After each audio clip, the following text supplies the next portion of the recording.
Welcome to my channel, and I'm here to inspire you, give you crochet advice, and help you along with your next project. If you enjoyed this pattern, please give me a thumbs up or even comment so I can gauge your interest. It helps me to know what to film next. I'm not very formal. Here's today's zinger. Is that a male voice you're hearing? Oh my! You know, male crocheters can do it better. Just saying. Let's get on with today's tutorial. Welcome back to the Crochet Crowd. So my friends over at yarnspirations.com. Today's the Crochet Big Basket Weave blanket. So what we have here is an ultra thick yarn. This is called Bernat Velvet Plus. It's really quite thick. Today on camera I am going to use a 5mm size H crochet hook so that you can see the stitches. In person you can feel where the stitches need to go, but on camera you don't have that option. So I'm going to just use regular yarn to show you how to do this so you can make this extra thick blanket. It's asking for a size M as in Michael crochet hook, a 9mm for those that are using metric, and there's also a multiple so that you can change the size of this, and we'll be getting into that in a bit. So it's just a 2-pager, and then I will show you how it's done, and we will go through the repeating pattern in order for you to be able to do this for yourself. So without further ado, let's begin. So let's create a slip knot to begin. So the multiples to change the size of this blanket is multiples of 6 plus 7. So you'll crochet 1 2 3 4 5 6. Is it big enough? Yes or no? If not, keep on going. So 1 2 3 4 5 6 and etc. and you keep on going like that. At the end of it you can just add 7, or if you want the exact sample you can just chain 79 and it's still the same information. So I'm just gonna do a small swatch with you on camera. So I'll do the multiples. So 1 2 3 4 5 6 and 1 2 3 4 5 6 and 1 2 3 4 5 6. If I'm satisfied with the width of it I just have to add 7. So the multiples of 6 plus 7. So 1 2 3 4 5 6 and 7. So get all your complete row done, and then we're going to begin the foundation row next. Let's begin to do the foundation row next, and you're gonna turn it over and get the back hump of the stitch itself of the chain and count back to the 4th one. So 1 2 3 and 4. So once you get to your 4, just turn over the chain and get the back hump and double crochet. And what I need you to do is all across your chain, staying on the back hump of it, is just double crochet all the way across. So please do that for your foundation row, and I'll be right back in a moment. Coming all the way across, obviously you'll have it much bigger. If you're choosing to go bigger you can do a scarf in this size too. It's pretty easy. And so you'll come all the way to the end and then turn your work, and let's begin the first row. So let's begin the first row, and I need you to chain 2. This is going to count as a half double crochet, and on the end, the other side, it's going to be a half double crochet that goes in, but everything else in between is either a double crochet front post or a back post. So starting in the next post right here, we're going to make the next 3 as a front post double crochet. So wrap the hook and coming into the side of the post and pull it out from the background. Yarn over, pull through 2 and 2, and you need to do 3 of those total. So that was 1. So wrap. This is 2, and the next one is 3. Now the next 3 in a row will each be a back post double crochet. So just wrap the hook and come from behind and pop it out between the post and go back to the back of the project. Yarn over, pull through 2 and 2, and so you got to do 3 of those in a row. So that was 1. So wrap and come from the back,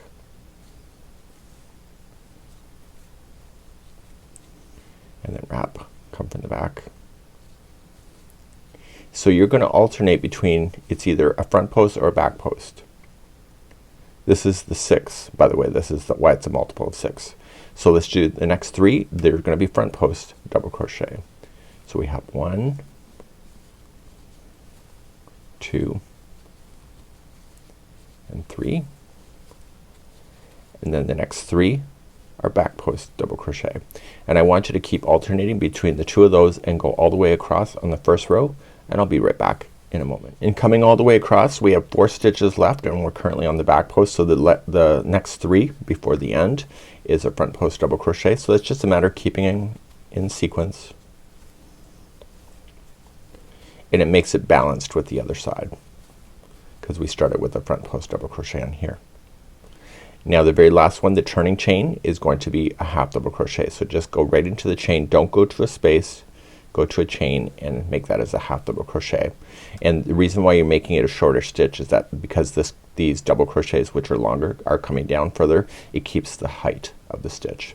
Let's turn our work and do row number 2. So in row number 2 we're going to chain 2, and see how they're on the back posts already? I want you to maintain what exactly you see. So these here are on the back post, so keep them on the back posts.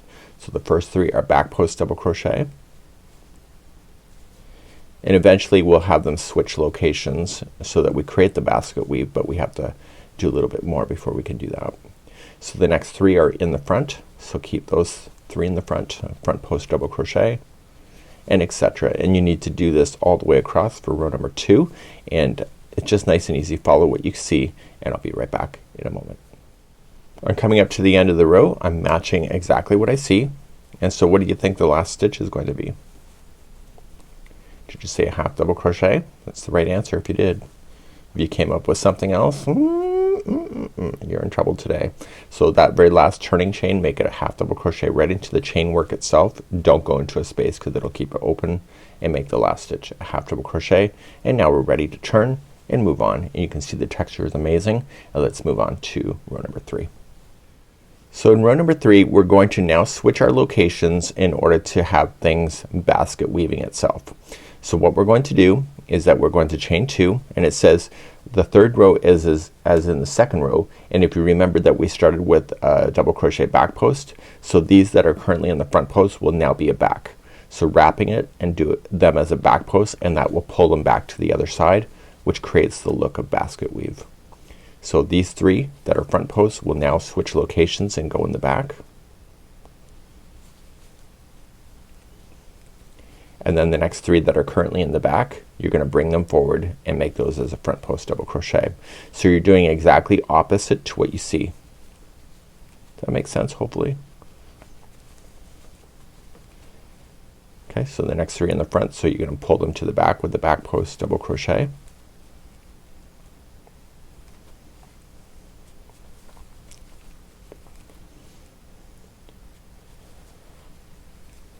And then the next one is going to be a front post double crochet, so we're gonna pull those forward.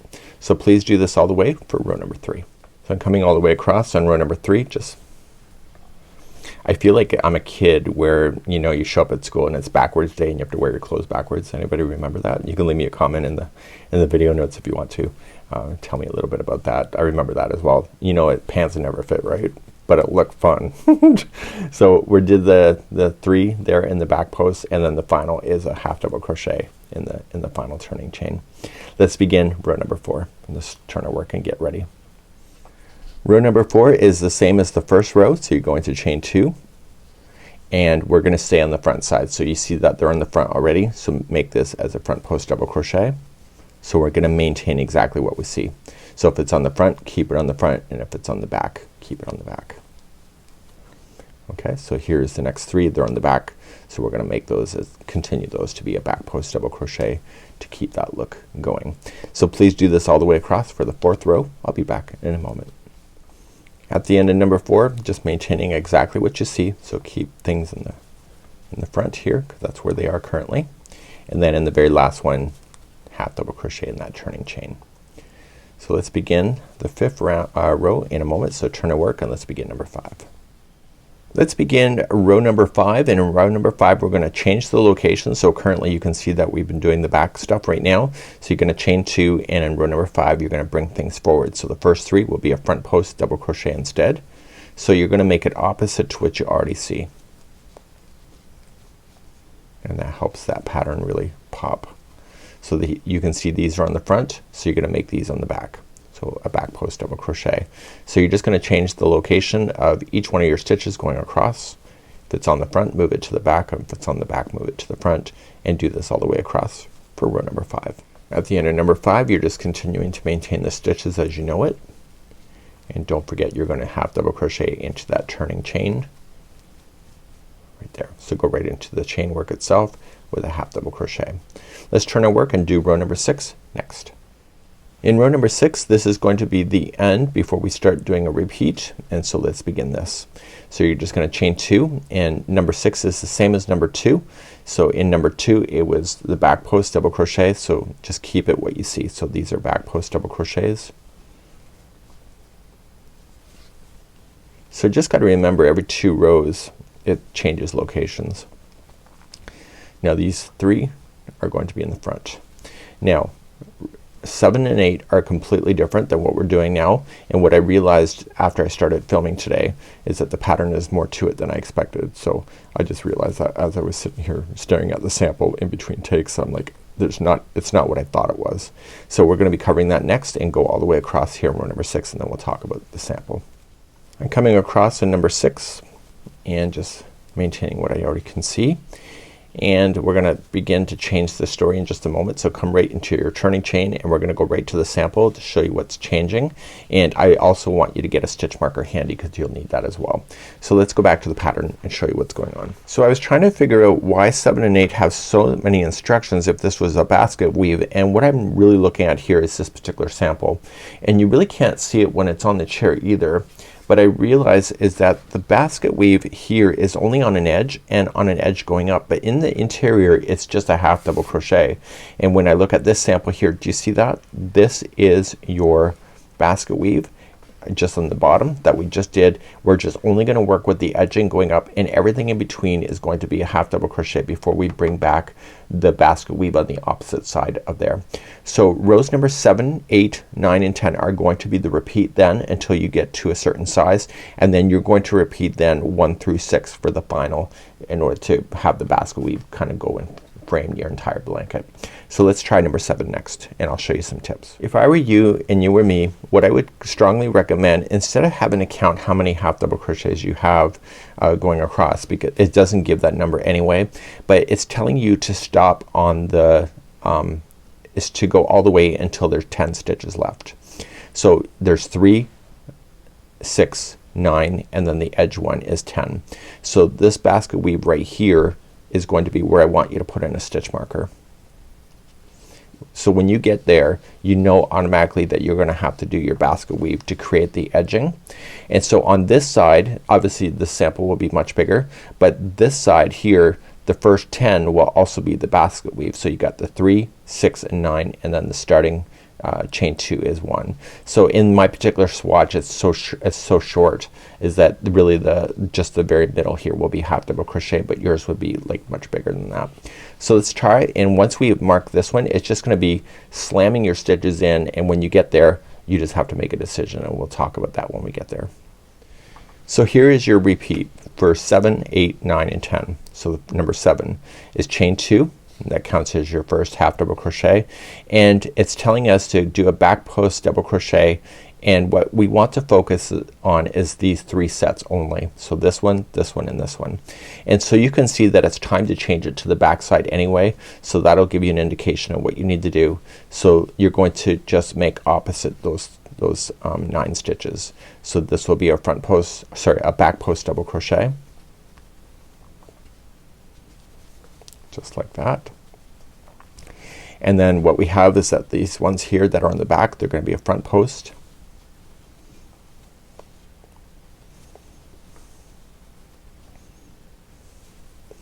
And then finally the last 3 here are going to be the back post.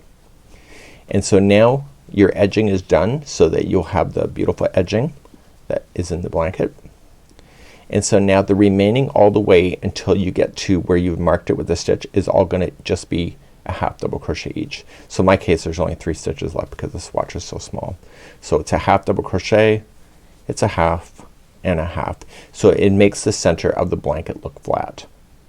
So when you get over to this side, everything is opposite. We confirmed that already. So when you get to this side, make opposite to what you see. Okay, so these will be a back post double crochet to start. I didn't even realize this was happening. I would have made my swatch a little bit bigger, of course. Now the next 3 are on the back, so we want to bring those forward, so we're making them opposite.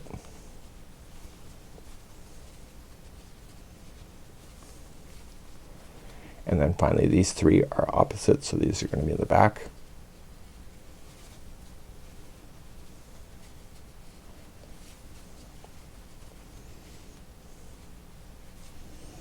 And then finally the turning chain is going to be a half double crochet right in the turning chain.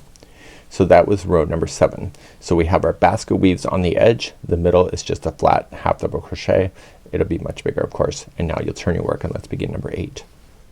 So it might be just easy for you to remember now. You'll have flat edges or flat spaces in the middle, so you'll be able to clearly see these 10 stitches, and you'll be able to clearly see the 10 stitches after the flat spot. So in number 8, when you start, you're going to chain 2, and you're going to just keep it what you can see. You can see that it's not time to change it to go backwards. So you're going to make the first 3 a front post double crochet, and then the next 3 is a back post double crochet,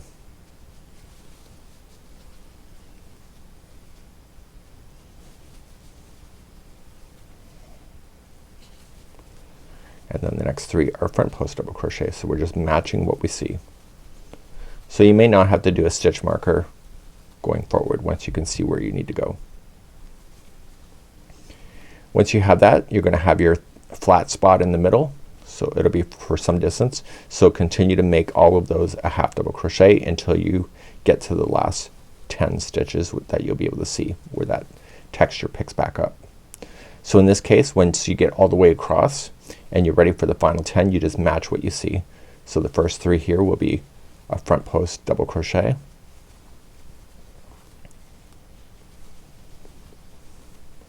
the next 3 are back post double crochet,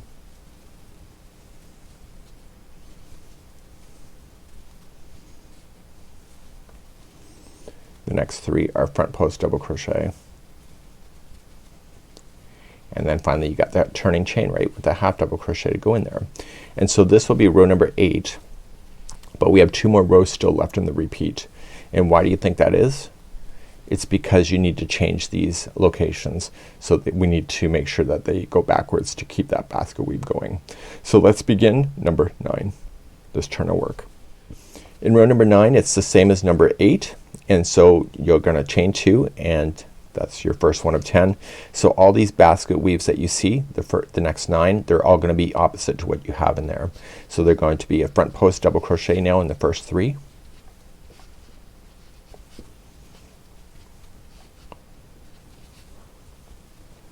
and then we have the next 3 as a back post double crochet. Keep thinking of Paula Abdul with opposites attract, meaning opposite, you have to do opposite to what you see. So the next 3 here gotta be come forward and do a front post double crochet. Then that's it for their basket weave on this edge, and so you'll have your half double crochets all in the center. So you'll make those each as a half double crochet, and then eventually you'll hit the other edge, which I'm about to because I'm small swatch. So you're making opposite to what you see. So these have to come forward,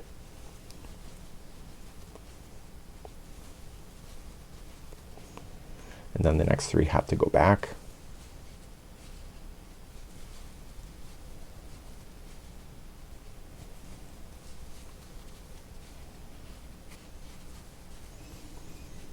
and the next 3 come forward.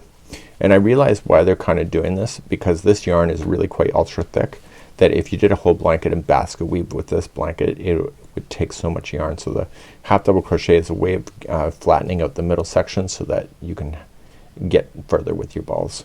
So you're going to then just put in half double crochet in the turning. Okay, let's do row number 10, which is the final of the repeat. In row number 10, it's the same as row number 7. So you're going to chain 2, and it's going to be a back post double crochet, so you're going to match exactly what you see. So it's going to be a back post double crochet to start for the first 3. So 1,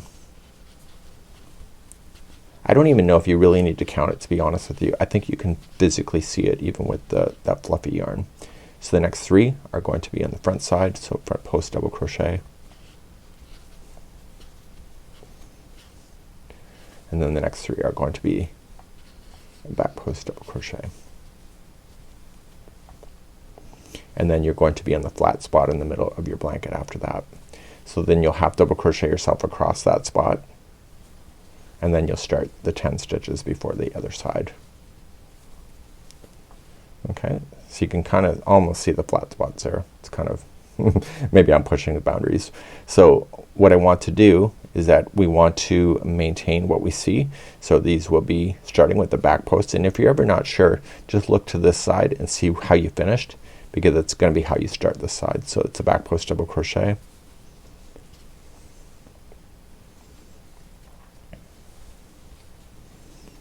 and then a front post double crochet for 3,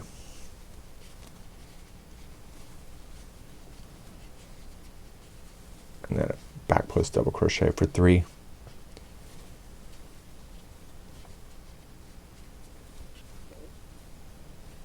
and then finally the last one's a half double crochet in the turning chain. So I'm just gonna turn my work and just let it flat. We're gonna talk about the repeating, because everything that you need to know you have now already recorded, so that you can go back in time to find that, just in case you need that help. Let's go back to the pattern and let's examine that. So after you finish number 10, this is where we are. It says repeat 7, 8, 9, and 10 until the pattern is about 44.5 inches.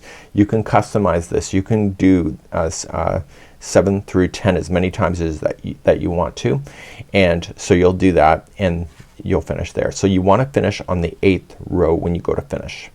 So you'll do 7 through 10, 7 through 10, and when you're ready to kind of finish, or it's the 44.5 mark, the last row should be 8th row, and then that's when you're going to pick up and you're going to create this instruction right here. So after that's done, you'll repeat the 1st to the 6th row one more time and then fasten off. And what that's doing is that when you look at it from this perspective, you're just going across with the flat spot, and you have the edging. This is going to provide that final edging that will go in on the other side. So both will have that, just like we did here. So I want you to do that, and then we're gonna talk about doing the top and the bottom fringe. Once you're ready for the top edge, so you'll have to do all your repeats. I haven't done it here, just so that you're aware, so you can't compare that. So what we want to do is we want to start on the right side, and how will you know that? This is the starting tail. So when we did our chain and then we came back across, when we came back across, that was the foundation row, which is row number 1. So when you're looking at it from this perspective, okay, this here with the tail on this side of the project means that this is the right side of the project facing up. So what I want to do is that I want to begin, and I'm going to slip stitch into the last row, into the first stitch of the last row. Again, fringing is kind of personal, whether you like it or not is up to you. And what we're going to do is that we're just going to slip stitch it and join it, and then we're going to chain 11. So we want to 1, 2, 3, 4, 5, 6, 7, 8, 9, 10, and 11. So we're going to go second chain from the hook, and you are just going to slip stitch into everything all the way back down. This helps conserve yarn, by the way, and it makes the fringe not so bulky when you slip it all the way back. So you have to decide if this is something that you want to do. It's part of the characteristics of this drapey blanket.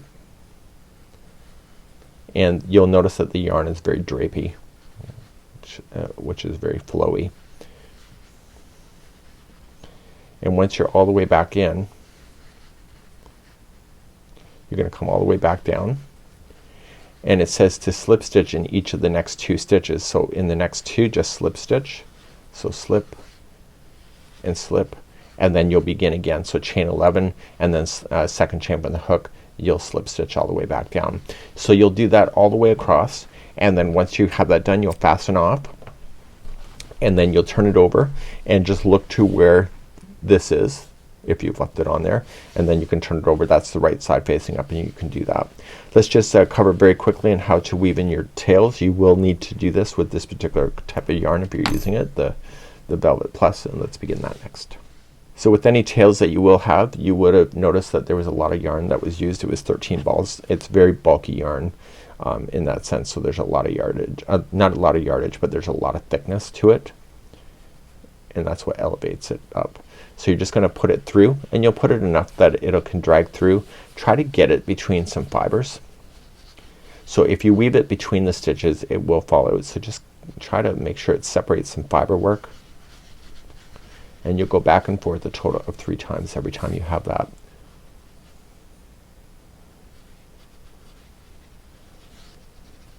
And if you want to tie a knot, you can. It's up to you. I don't know if I would, but that's just me.